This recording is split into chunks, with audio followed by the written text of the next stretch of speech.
Okay. And I have to hit the live button. So bear with me just a bit. We're a little out of practice. We're coming back from a 2-week break. And plus, in the middle of that break, Facebook decided to not make it optional for us to convert to the new pages format. So we're still like, oh dear.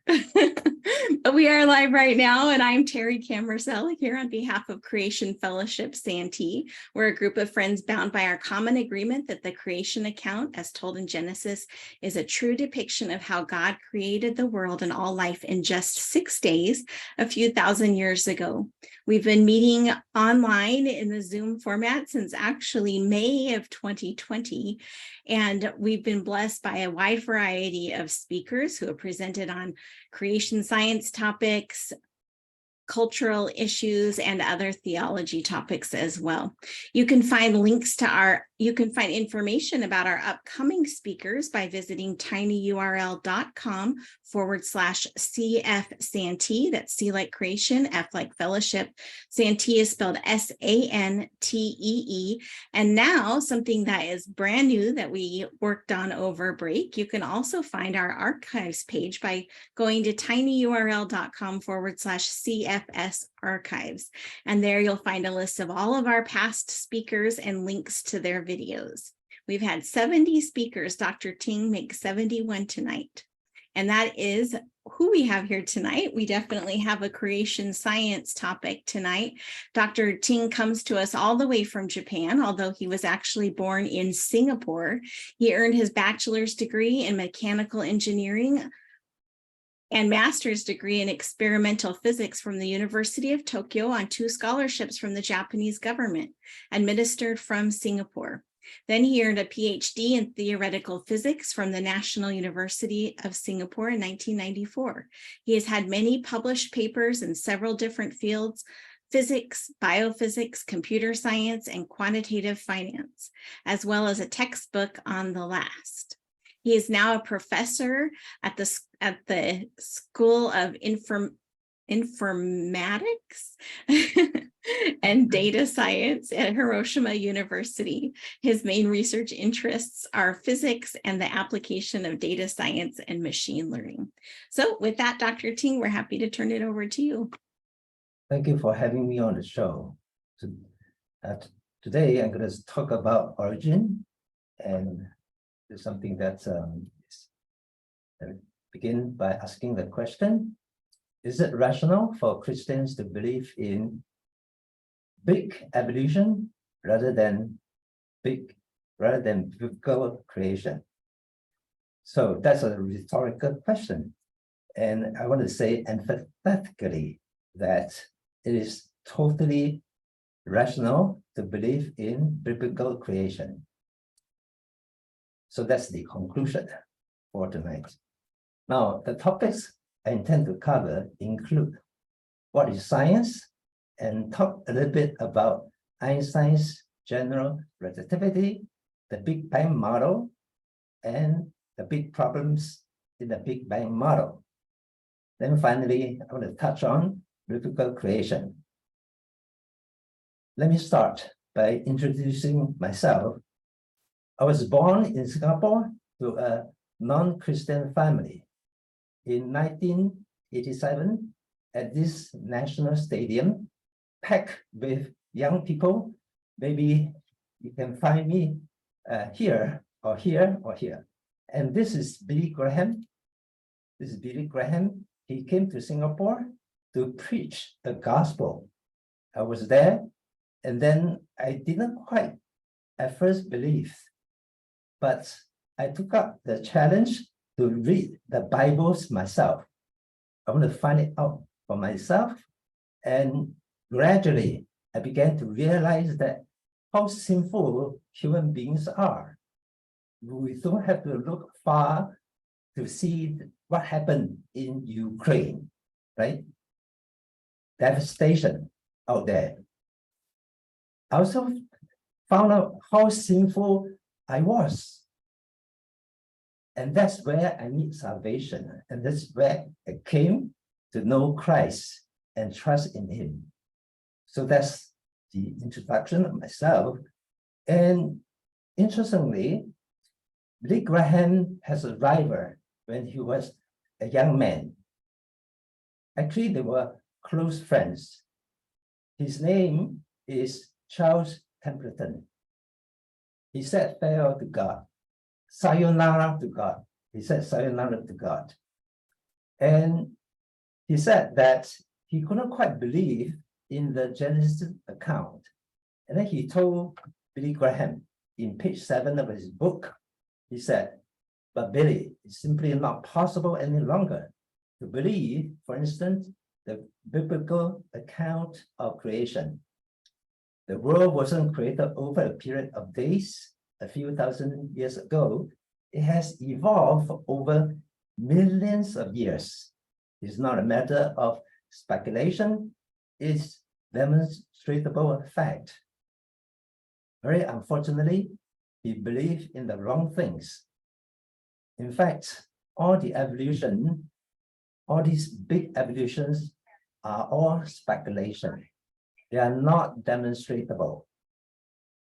He has a different view about science. I wish that he had some training in science to distinguish between different kinds of science. And we also read in the Bible that when God created, he created the heaven and the earth. So in the beginning, the space was big enough for the earth. But according to the Big Bang model, the space was smaller than a proton, even smaller than a proton. So how is it possible for a space like the Earth to be like a proton? It's just like comparing a pebble with a giant stone. And also in the beginning, God created Earth, right? In the beginning, God created the Earth. But according to the Big Bang model, the Earth was formed 10 billion years after the Big Bang. At the beginning, 10 billion years after the Big Bang. And also that the Earth initially was covered with water. And then oceans started to be formed according to the command of God. But then in the Big Bang, big evolution model, the Earth was covered with lava, hot, dense lava, and there was no ocean. And finally, the Earth was created before the sun, and according to the Big Bang model, the Earth was formed after the sun, after the solar system. So how could it be possible for two different accounts to be compatible? I want to call up to people who believe in Big Bang model to examine these facts. Okay, what then is science? This is the universe that can be seen from the space telescope, and that's a beautiful universe that God has created. I want to speak a little bit about the differences between observation science versus origin science. First of all, observation science is not historical, whereas origin science is historical. Let me explain. What is meant by historical? It means something happened in the past. For instance, we know that President Lincoln existed in the past, right? That's historical. We cannot produce the same Lincoln today. It's not producible. Just like the Big Bang, it is an event that happened, according to them, long time ago. And we cannot produce the Big Bang event anymore today. Because Big Bang, the moment of Big Bang has never been observed.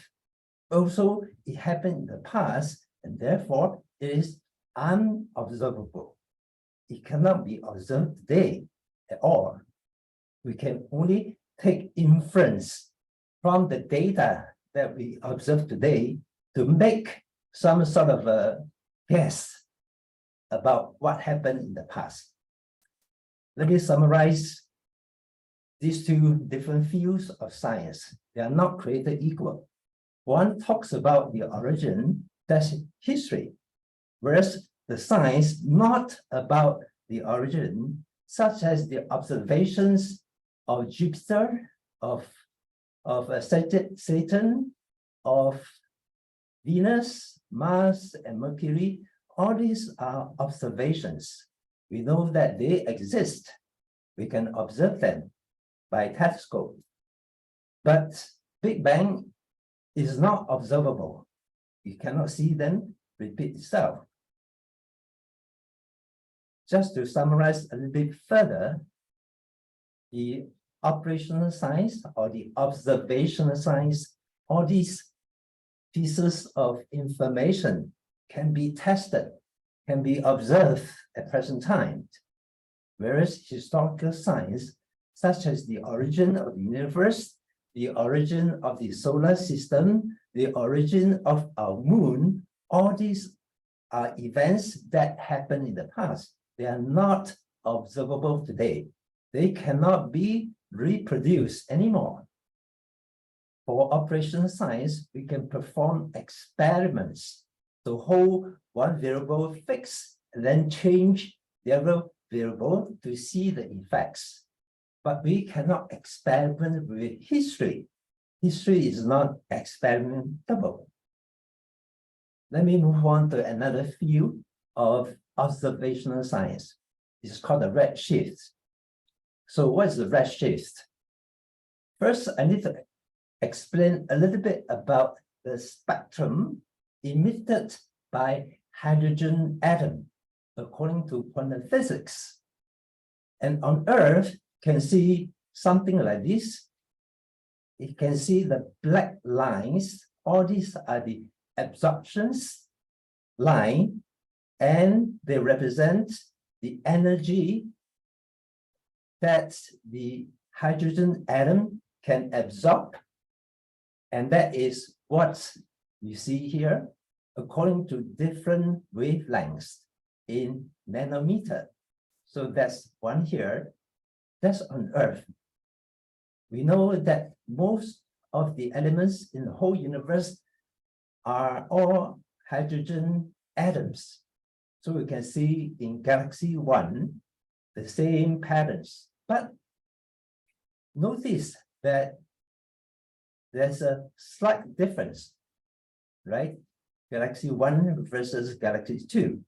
And on Earth, they are slightly shifted to the redder end of that spectrum, which means that the wavelength becomes longer compared to the one on Earth. So that's called a redshift. And that can be observed today from different galaxies. So these still are observational facts. There's no dispute about that. Now, so that's one example of observational science. Let me move on to another observational science. It's called Einstein's theory of relativity. That's the underlying theory for gravity. And very simply, what is Einstein's theory?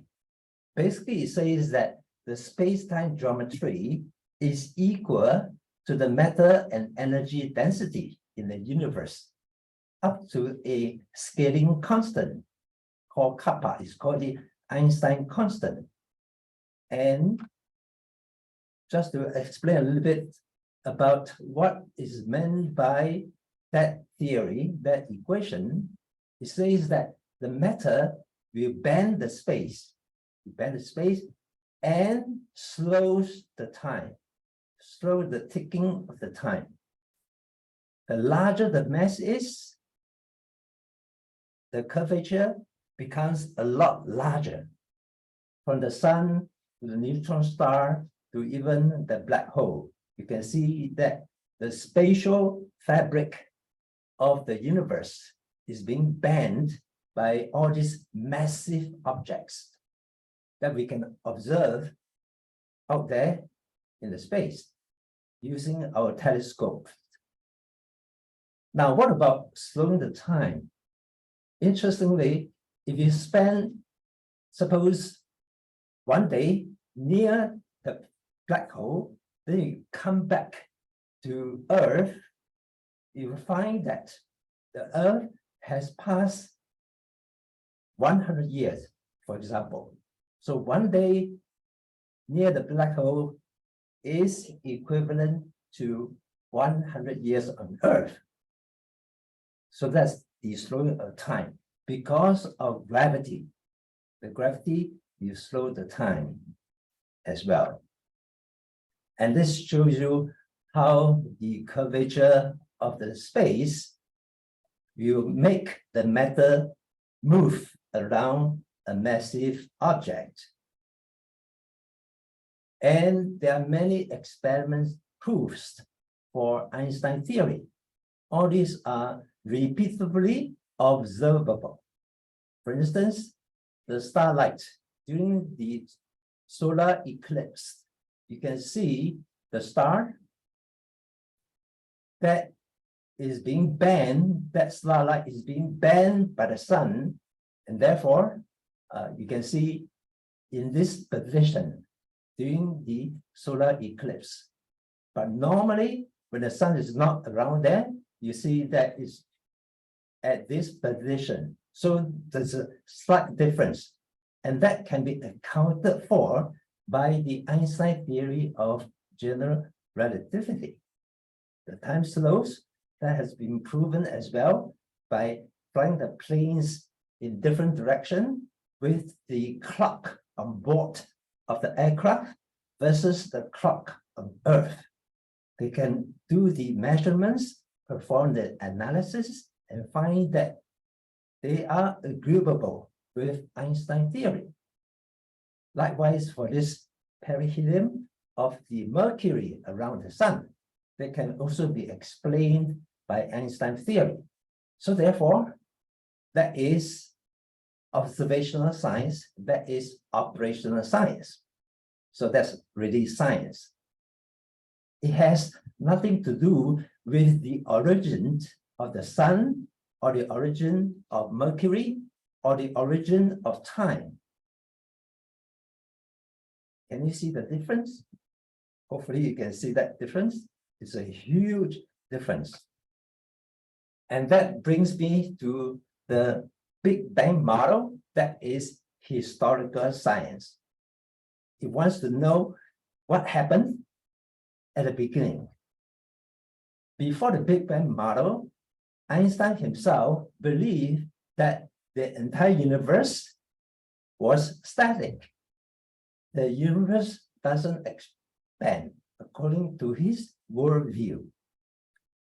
But somebody found out that, in fact, the universe will keep on expanding. That brings me to the redshift again. Now, this time round, we have to interpret the redshift as the evidence for the expansion of the universe. According to their model, the redshift is due to the expansion of the universe. When the universe expands, the wavelength becomes stretched, and therefore the wavelength becomes longer towards the red end of the spectrum. So that's what they interpret. The distant galaxy, for instance here, compared to the one on Earth, is a lot being shifted to the right-hand side, to that larger wavelength. So a lot of people know about Big Bang. It started from a very small volume, then exploded somehow, then became larger and larger and larger. Then we have a lot of things happen after that. And that's what the Big Bang model is about, used to be very dense, very hot, very small, then expanded. Then that's the beginning of time, according to the Big Bang theory. But not many people know about the dark secrets behind the Big Bang model. First of all, they have to assume that the laws of science have all been found today. All the laws of science have been found, and that they are applicable in all parts of the universe. In other words, there's no more law to be discovered. Okay, that's a big assumption. The other assumption is called the cosmological principles. It says that the Earth is not special. The Earth is not at a special location in the universe. Everywhere looks the same. And if you look in different directions, they all look the same. They means the universe, or the distribution of the galaxies in the universe, they all look exactly the same. Let me explain a little bit about what is meant by homogeneous, but not isotropic. Homogeneous means that all the space-time is being filled by matter in the average. On the average, that's how you look. It's more or less the same, right? More or less the same. But it's not isotropic, because if you are at this position, then you cannot see the other side of the universe, and vice versa. What about isotropic but not homogeneous? Now imagine you take a random location in the universe, then you put yourself at that center, you look around the universe. But the universe is not homogeneous, because there are some patches that are not occupied by matter. So it's not homogeneous, but it's isotropic. Every direction looks the same. You look forward, you look backward, to the left, to the right, they all look the same. So with these two assumptions, what is the view of the universe according to cosmological principles? It looks like this. Imagine every point here is the center, then you take that, then you observe everywhere. It's the same, homogeneous. Even here can be the center, here can be the center, then you take a look around you, you find that the universe is exactly the same on average. And that brings me to this another secret that few people know about. It's called the Friedmann's equation. Now, this is a guy who published a paper in 1923-22, about 100 years ago. He was the one who discovered that according to Einstein equations, the universe, in fact, expands rather than being static. At first, Einstein thought that this guy must be wrong. And in fact, Einstein wrote a note to a journal saying that his paper is wrong. And that is what happened in the history of physics. That's very interesting, because Einstein has such a strong view about his static universe. So what happened then? Using the assumptions that I discussed earlier, Friedman reduced the Einstein equations into his equations. Then he made further assumptions to reduce two equations into one ordinary differential equation. And that's the equation that you can solve at the college level. I have set one assignment on solving that Friedmann's equations. Can be solved by anybody. What is interesting is the solution is called the A, a function of time, a function of time. And what is A? is basically the relative size of the universe. Relative size of the universe is a function of time. It's called a scale factor. Now, if you look at this graph that I have plotted, you see that from time zero, which is today, to the future, right? Billions of years into the future. And according to that solution, it scales as time to the power of 2/3. And that's a graph showing that if the theory is correct, then we should expect to see 20 billion later from today that the size of the universe is going to be twice as large as today. Think about it. Can anybody live for 20 billion years to check? Well, we can only observe today is just one point along this scale of billions of years, just one tiny point. This is an illustration that the cosmologists like to use to illustrate the spatial expansion of the universe. So they assume that today, that is the universe, then 20 billion years later, that becomes larger and larger and larger. Notice that the size of the galaxy doesn't change. Why? They say that, well, it's because there's enough matter, there's a gravitational bonding between different objects in that universe, and therefore it won't expand. Indeed, we don't see our universe expand, neither do we see our sun getting further away from us, right? So that's their illustration of expansion. Okay, so that's going forward. Okay, going forward. Here comes the darkest secret. They say that if the universe is expanding now and getting bigger, then it must have been a lot smaller in the past. So they run the clock backward and they started from time zero, then assume this trajectory determined by the Friedman's equation, and then they approach getting smaller from the scale of 1 of today, then getting smaller, smaller, and smaller, finally to 0, something very near 0. And that, according to them, is the beginning of time. So we have about, according to that simplest cosmological of Friedman's, is supposed to be about 9 billion years. That happened a long time ago.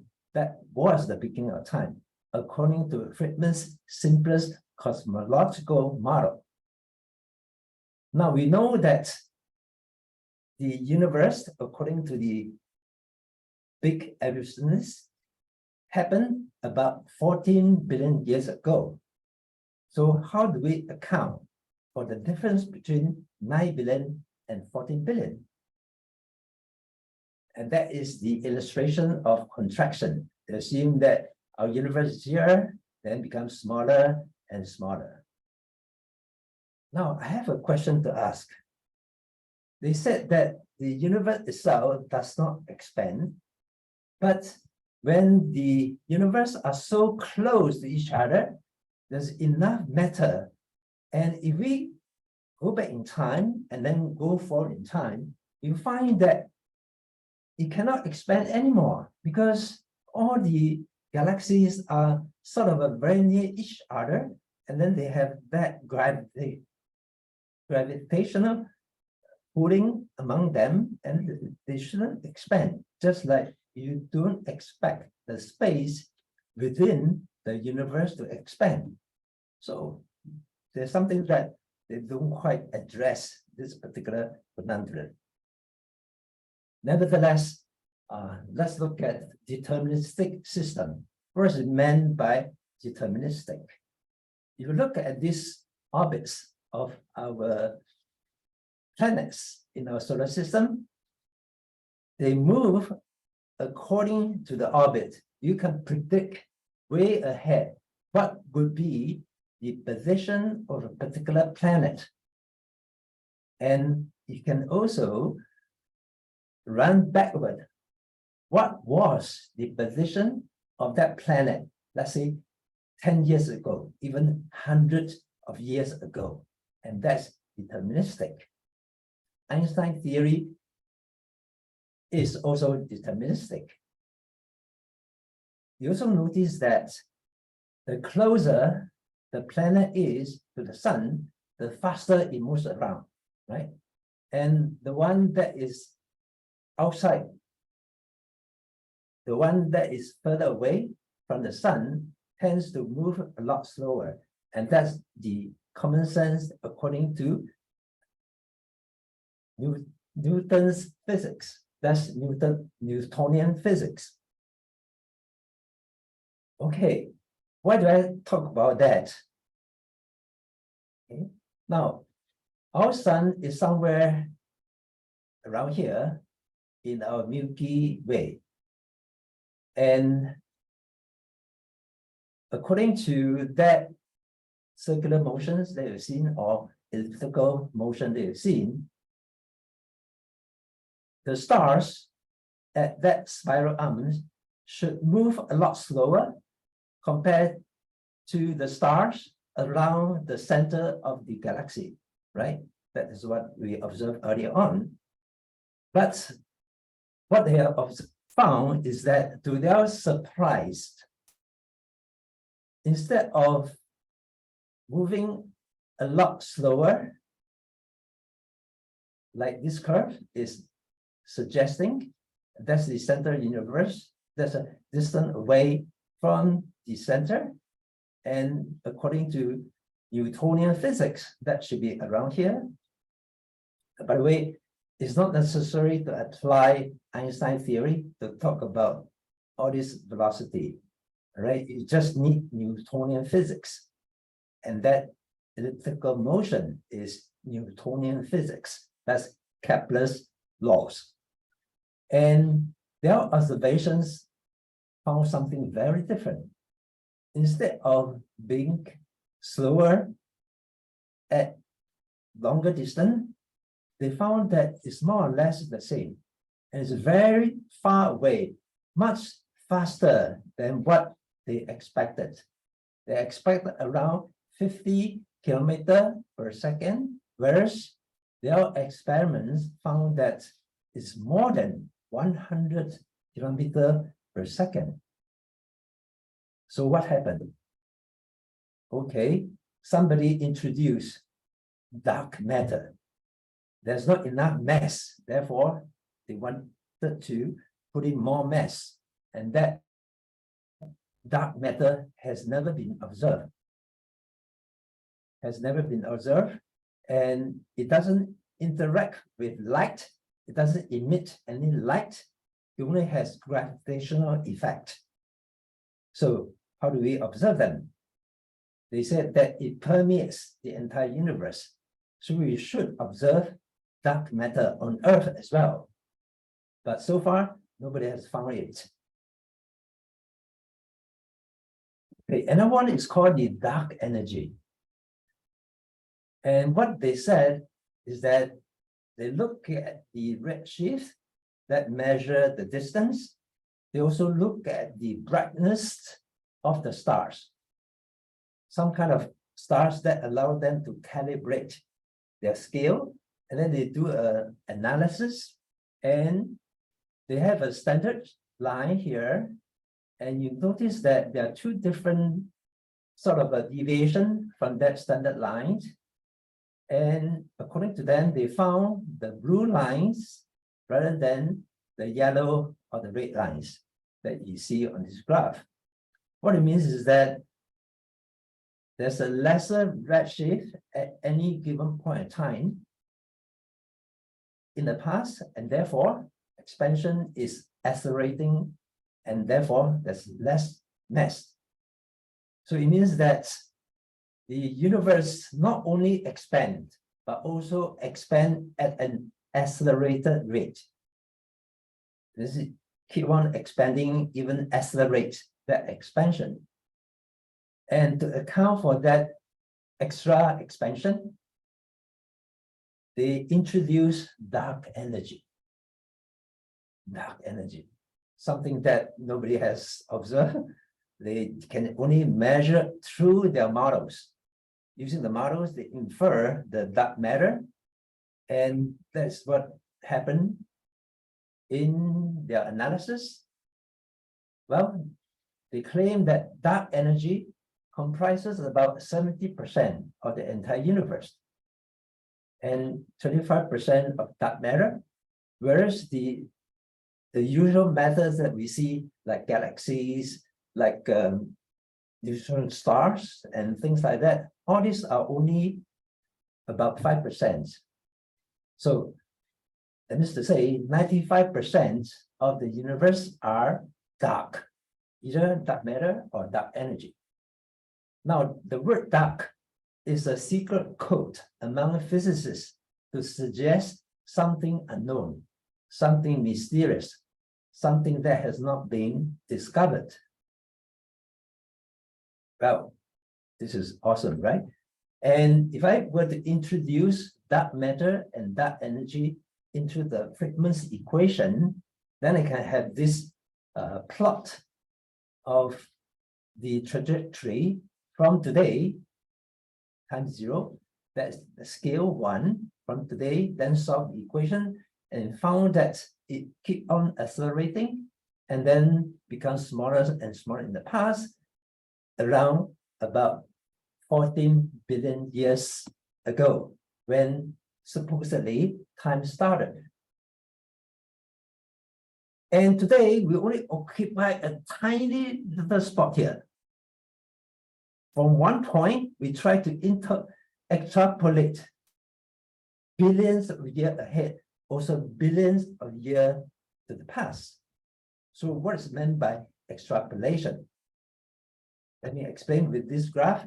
You have data, then you do analysis, then you extrapolate. That's a dashed line. The actual curve is here. The actual system is here. So that's the data, that's the observation, that's extrapolation. That is not observable. The real dynamics is that curve. Something that looks like this. Therefore, extrapolation is not observable. We do not know the actual behavior of the universe in the past and what happened in the future. So that is, well, that's what we have. And let me, okay. All right, now let me move on. Hopefully you understand this particular chart, and that's very important to realize that we can only observe up to this point. Then the rest, all these are extrapolation. Okay, right. And that's a picture that you see from many websites, and they tend to draw something like this. Let me just say that this is a drawing by artists. It is not the actual processes that have been observed, that have been recorded by videos. It's just an illustration, very similar to Darwinian's illustration of being a monkey, then become more like man through different ages of apes and so on. And that is a very similar sort of illustration that they like to put up.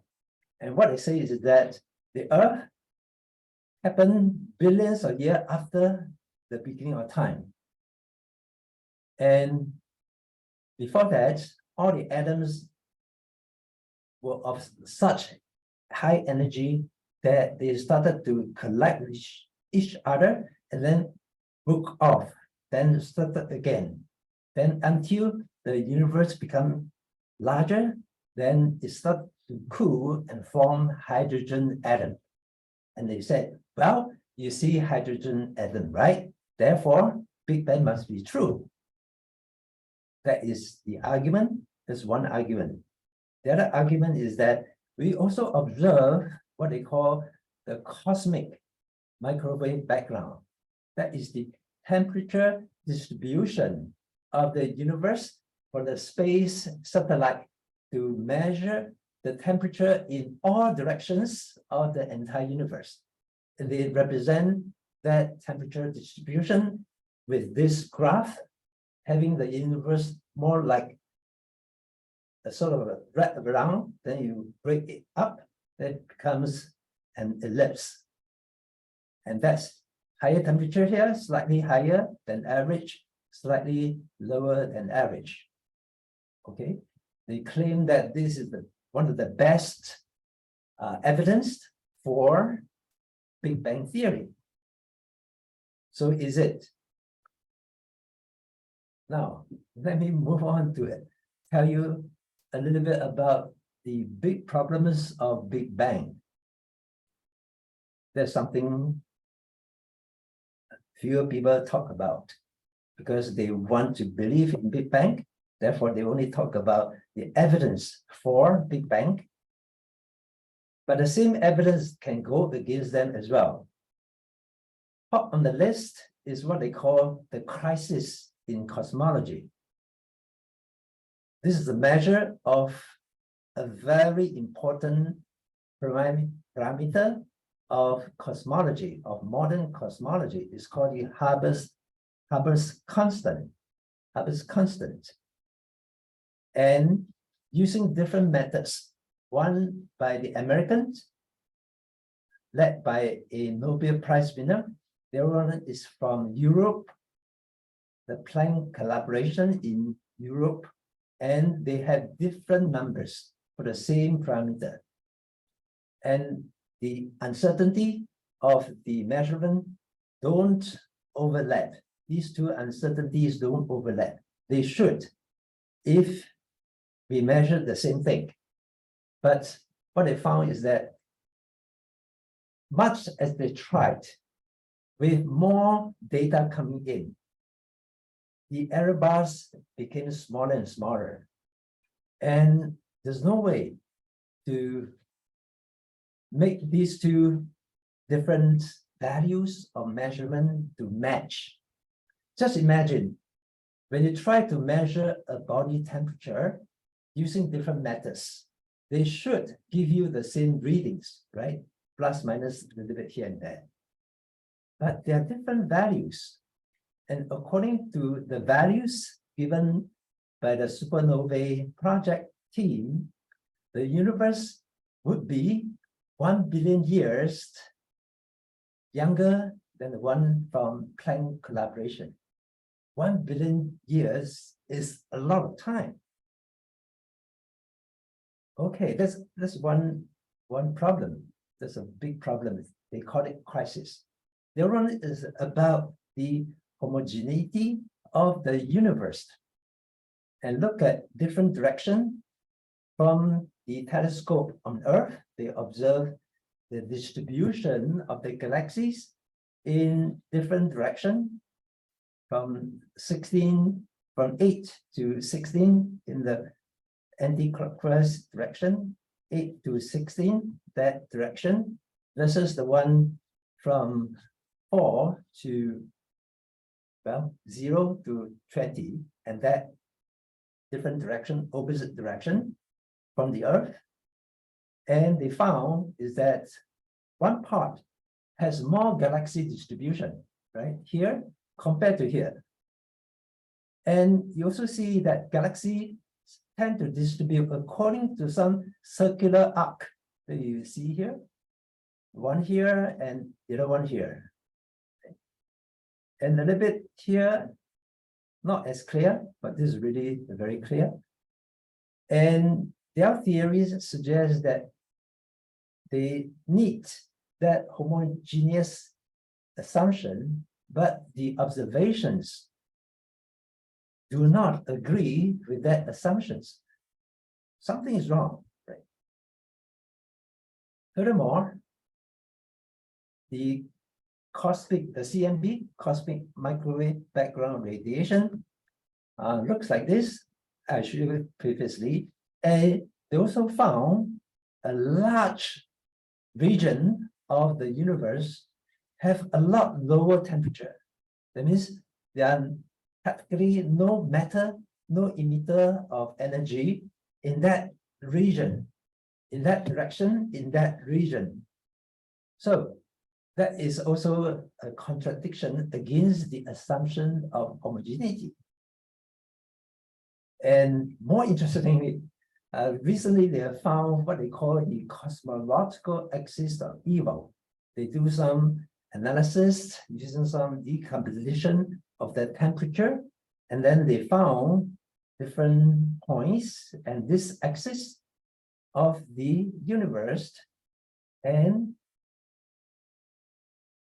amazingly, that plane called the ecliptic plane across the universe is exactly parallel to the plane of our planetary motion around the sun. That these two planes are parallel to each other. That should not happen because according to their theories, the solar system was formed about 9 billion years after the Big Bang. So how could the CMB that happened about 40,000 years after the Big Bang match with the solar system formed after 10 billion years? Is something going wrong? It's against the cosmological principles, and therefore they call it evil. They call it evil. To round up, what we see is that there are many contradictions in the Big Bang model. The data don't agree with the assumptions. So if something do not agree with the assumption, the model built upon the wrong assumptions should not be trustable. That sounds logical to me. That sounds hopefully logical to you as well. Okay, let me talk about the most embarrassing findings in cosmology. Even they themselves claim that that is a huge problem. That is very embarrassing. To accommodate for that observations that are anomalous to their expectation, they introduce the cosmological constant. So you have the space-time geometry, you have the matter density energy, matter energy density on the right-hand side. On the left-hand side, they added this extra piece with that constant. And according to their theory, which is by quantum field theory, they found that the lambda is here, and the empirical measurements, by some inferences, they arrive at some value. If the theory is correct, the ratio between these two numbers must be equal to 1, right? That means theory equal to empirical. But it's like 10 to the power 120 order difference. So one is like 1, the other one is like 10,000 or 10 billions, even larger than that. How can a theory be wrong by orders of magnitude? In my engineering training, if a model differs from the empirical measurement, even by a factor of 10, we will throw away the model. It doesn't work in reality. That's what it means. And more recently, that is being published in Nature journal. And according to the James Webb Space Telescope, in the Big Bang paradigm, astronomers have expected the further away the stars and galaxies are, that means it's nearer the Big Bang event. So the furthest star in their paradigm is an indication of time in the past. And time in the past the galaxy shouldn't be formed. They should be quite primitive, quite young, and also not big. Yet, they found is that without surprise and amazement, all the galaxies, maybe not all, but most of the galaxies look young, look big, like what we observe today. So something is going wrong. It's very near to the time of Big Bang, yet they said that, well, they have no explanation so far. I suspect that they had to push back the Big Bang time way back in maybe like 20 billion years into the past. But now they have a big problem. And more observations are telling us that, well, something is going wrong in the Big Bang, as well as evolution of the galaxy models that they have. Very quickly, let me go on to talk about the biblical creation. Okay, now this guy is called Carl Sagan, suggested that our bodies were made of stardust. The atoms on the left hand and the atoms on the right hand came from different stars that were dead long time ago by supernova explosion. Right. Now, if their theory is correct, that means all the heavy elements coming from the supernova, they reach the Earth, but the Earth is spinning around. The Earth is spinning around, and therefore you would expect the distribution of gold to be homogeneous on Earth, because the supernova lasts for about, on average, a few months of radiation from the supernova carrying the heavy elements onto the Earth. And therefore, by the spinning Earth, you would expect the distribution of gold and silver to be homogeneous on Earth. In the creation hypothesis, according to Genesis chapter 2, verse 11 and 12, it says that the name of the first river from the Garden of Eden is Pishon. It flows around the whole land of Havilah, only the whole land of Havilah where there is gold. They found gold in that land, but not elsewhere. The gold of that land is good. So it means that according to Genesis chapter 2, the gold and silver should not be evenly distributed. So what we observe today, and that is only gold can be found in gold mine and silver in the silver mine. We don't see gold around you. You don't find silver in your neighborhood. To conclude very quickly, the Bible clearly states that for in 6 days, the Lord made the heavens and the earth, the sea, and all that is in them, and rested on the seventh day. And that is one of the 10 commandments.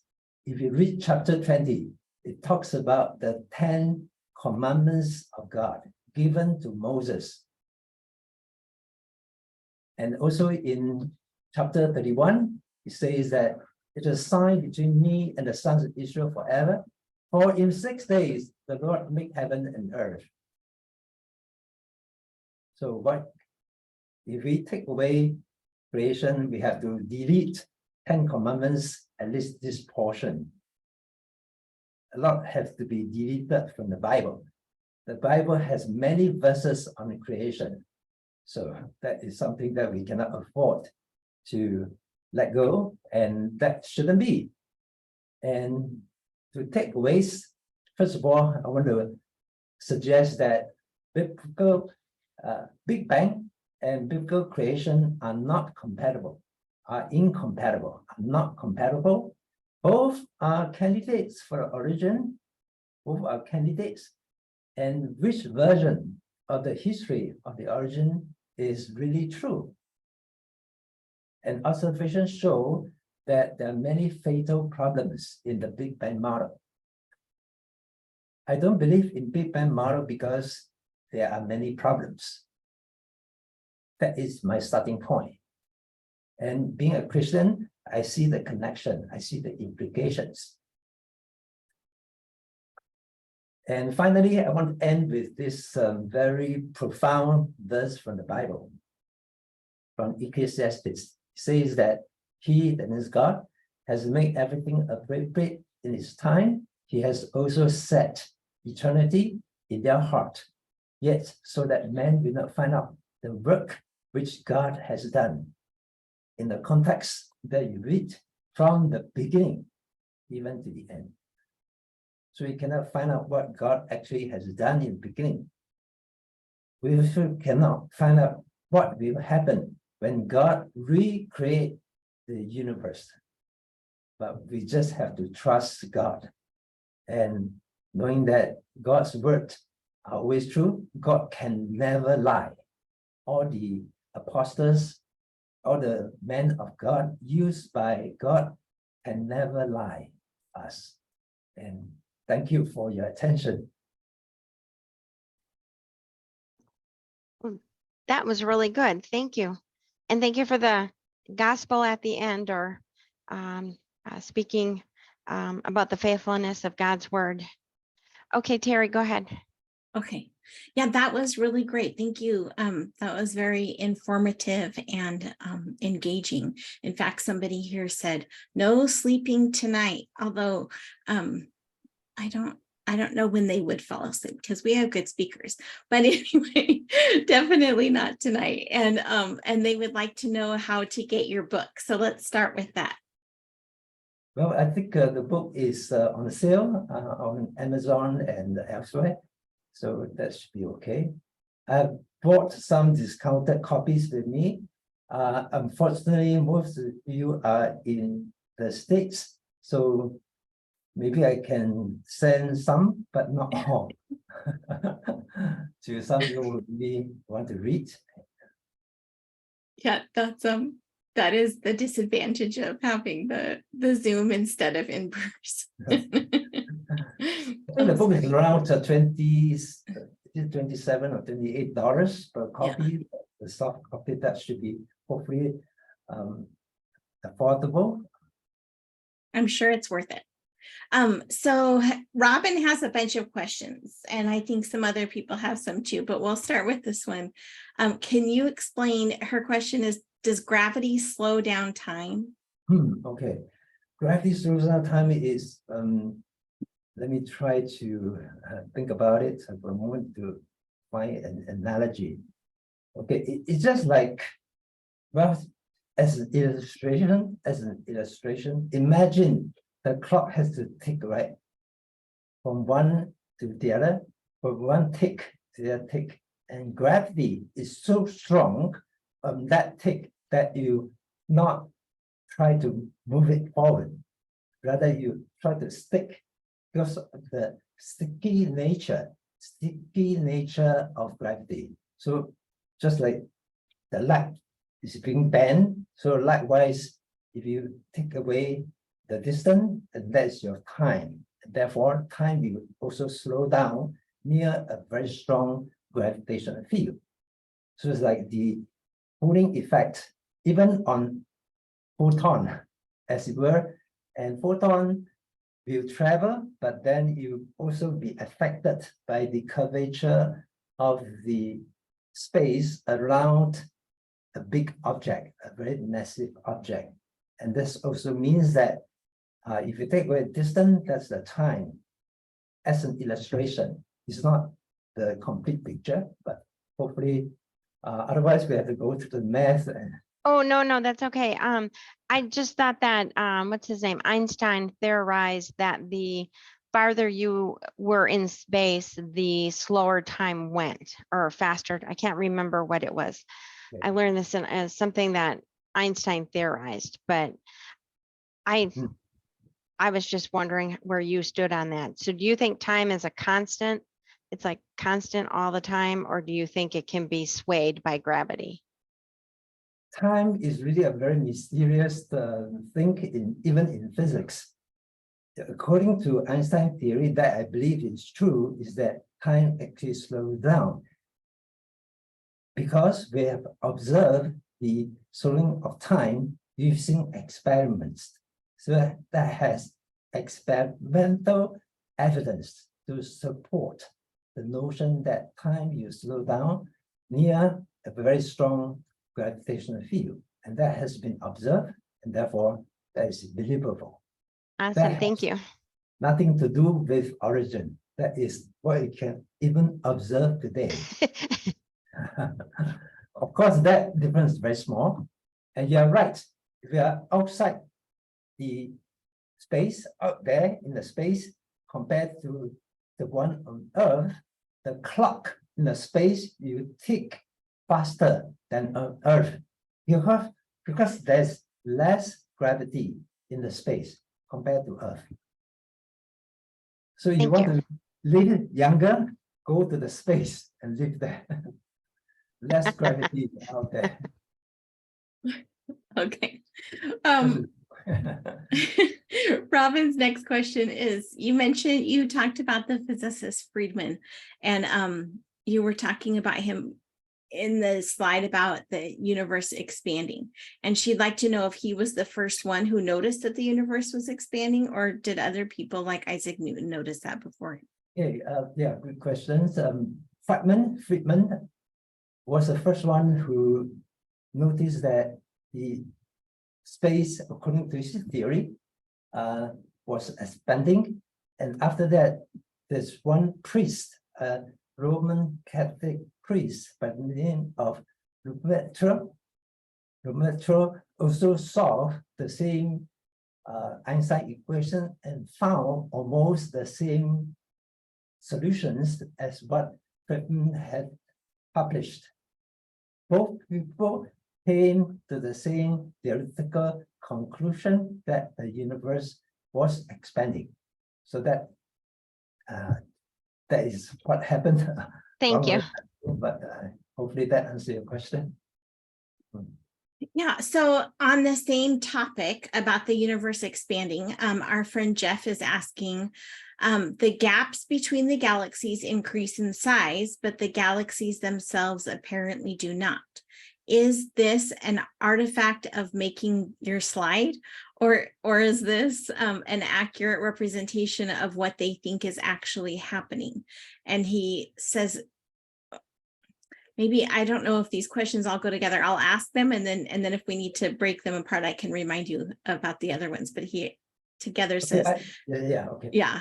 One thing I have to say is that the perihelion of the Mercury around the sun, that is a lot acceleration, because I have to make them noticeable. Therefore, become a little bit exaggerated. Nonetheless, the effects are still there. Time effect, just to make it larger for people to notice.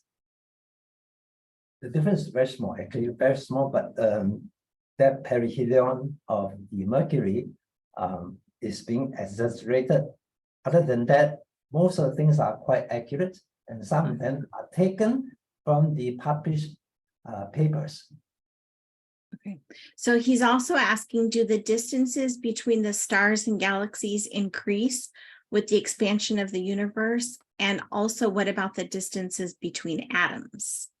Okay, that's an interesting question. Hubble has discovered that the larger distance away from the Earth, the galaxies are moving faster.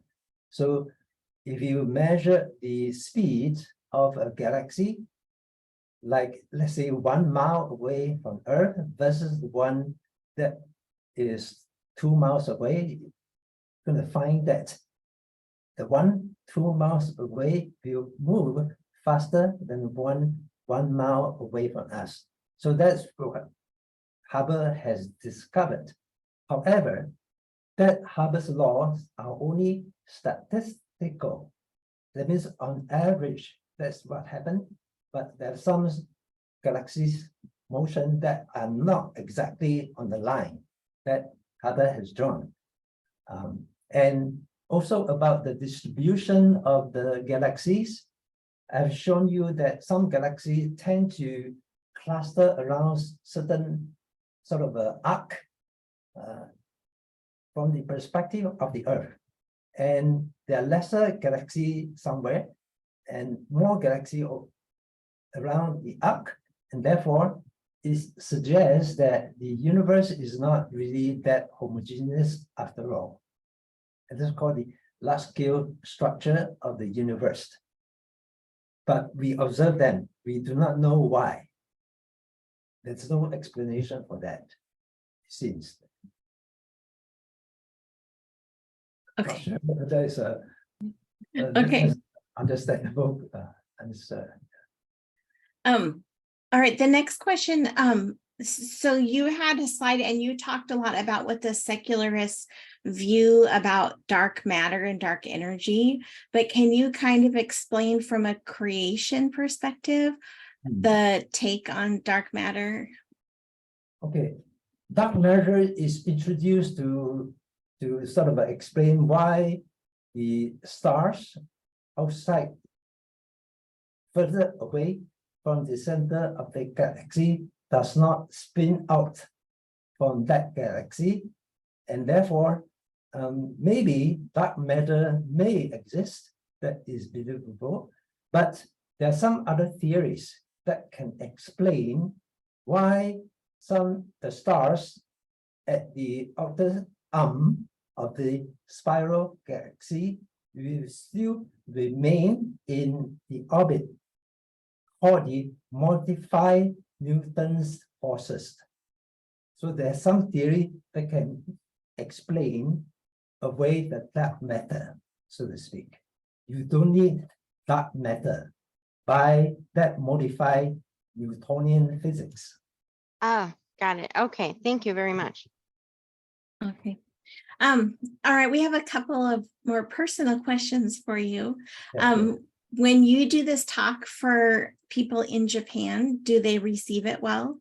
Does it help them? It's overwhelming. Some of them were surprised, and it's a very small gathering. All of them are very much found that informative. My talk was informative, and also inspired them to read Bible more and more carefully. Praise the Lord for that. Yeah. Maybe I think, we were talking before we went on the air about some of the difference between the environment there in Japan versus the universities here, that they're more open-minded and open to hearing even the Christian perspective. So that's really great. So so Jessica would like to know, how did your family respond when you became a Christian? How did I become a Christian, or how? When you became a Christian, how did your family take that? Like, Okay, interesting question. My family was quite passive when it comes to religion, because I was in a so-called mission school run by Catholic, and therefore they have no objection for me to become a Christian. Eventually, thankfully, thanks to God, my parents also became Christian before they went on to be with the Lord. So they also became praise Christian. God. My younger sister also became Christian, and my elder sister, unfortunately, well, they have not yet received Christ, but they are quite friendly to us when we talk about gospel. They're quite open. Okay, well, we will definitely continue to pray for them. And that's the end of our questions for right now, at least for the public side of things. So before we go, if you can tell people one more time how they can find you and how they can find your book, and then I'll tell people how they can find us again, and then we'll have a little more time just in the Zoom together. Well, for my book, if you go to Amazon, you can find the book. And I have a personal email account, and I'm willing to give to anybody who wants to find out more about Bible, about creation, about all this stuff that I have talked about. Did you want to tell people that email address right now, or you just wanted us to share it if people ask us? I think maybe it's better for you to share with other people. Oh, yeah, yeah, we Okay. don't want to put it, yeah, we won't put it on YouTube. That's fine. Okay.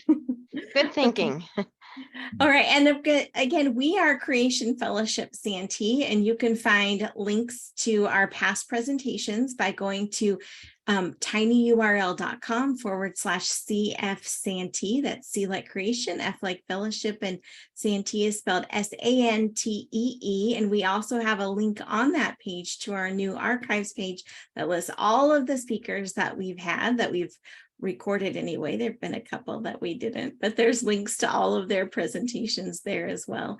And you can email us at creationfellowshipsantee@gmail.com. You can ask to be put on our list. We won't spam you, but we'll send you links for all of our upcoming speakers. And if you would like to get Dr. Ting's email address, that's the other way to do that as well. So with that, we're going to go ahead and sign off for our live stream and our recording.